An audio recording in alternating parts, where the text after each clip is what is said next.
Okay, hear me out. History repeats itself. Since we've been reveling around the early 1900s, let's stay there, shall we? Today we're going to talk about John D. Rockefeller and his contributions to healthcare. That's right, he contributed to healthcare. Don't worry, this goes off the rails. Quick backstory, John D. Rockefeller owned Standard Oil up until 1911. In 1911, the U.S. Supreme Court ruled that it was a monopoly and it violated antitrust laws. They then ordered the company to be broken up into several smaller companies. And these ended up being Standard Oil of New Jersey, Standard Oil of New York, Standard Oil of California, Standard Oil of Kentucky, Standard Oil of Indiana, Standard Oil of Ohio, and the Ohio Oil Company. Don't worry, I'll tie those back together in the end. Now, because of this, Rockefeller vowed vengeance against the U.S. government for taking away his prize baby. He stated that whatever he had lost, he would gain back. You see, Rockefeller knew this was coming. So in 1910, a year before the actual ruling, he hired a doctor named Abraham Flexner to produce a report. This is known as the Flexner Report. Flexner went around to schools, and specifically Johns Hopkins, and made a report about what was going on in the medical industry and how it was working. Now, a lot of things came out of this. However, here's where it goes off the rails. In the report, he stated that the old homeopathic ways of medicine were outdated and no longer working, and that we should do research and try to find new ways, specifically allopathic medicine. Drugs. He basically said we need to start using drugs. Do you know what drugs are made from?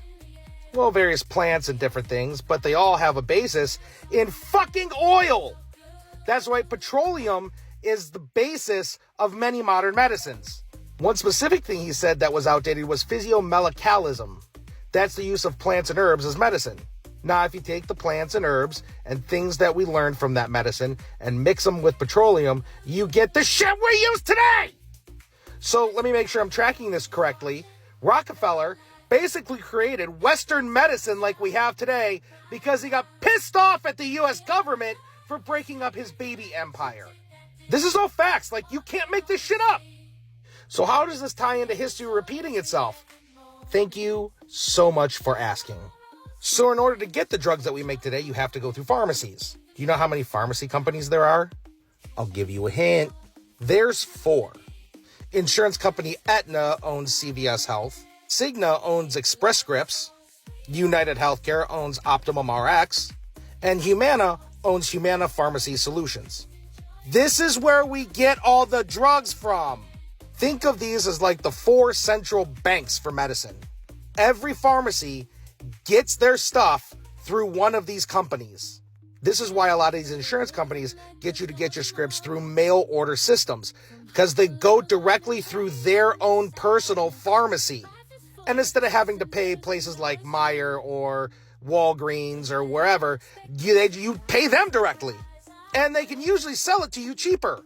Funny thing about it though, technically, they are mini monopolies in themselves. So then you get prescribed a medication. The insurance company then pays for that medication from their pharmacy. And then you pay a small copay. But then the pharmacy makes a profit, which is paid back to the original company, which is the goddamn insurance company. They pay themselves. A monopoly, by definition, is where a single company has the ability to control the production or sales of certain goods or services. Oh, by the way, the companies that Standard Oil broke up into, let's see where they are today. Standard Oil of New York and New Jersey became ExxonMobil today. Standard Oil of California and Kentucky became Chevron. Standard Oil of Indiana and Ohio today are BP Amoco. And the Ohio Oil Company is Marathon. 4 oil companies, 4 pharmacies. Oh, and to tie this into yesterday, Rockefeller was also part owner of Chase Bank. Oh, and another side note, Rockefeller became the first American billionaire.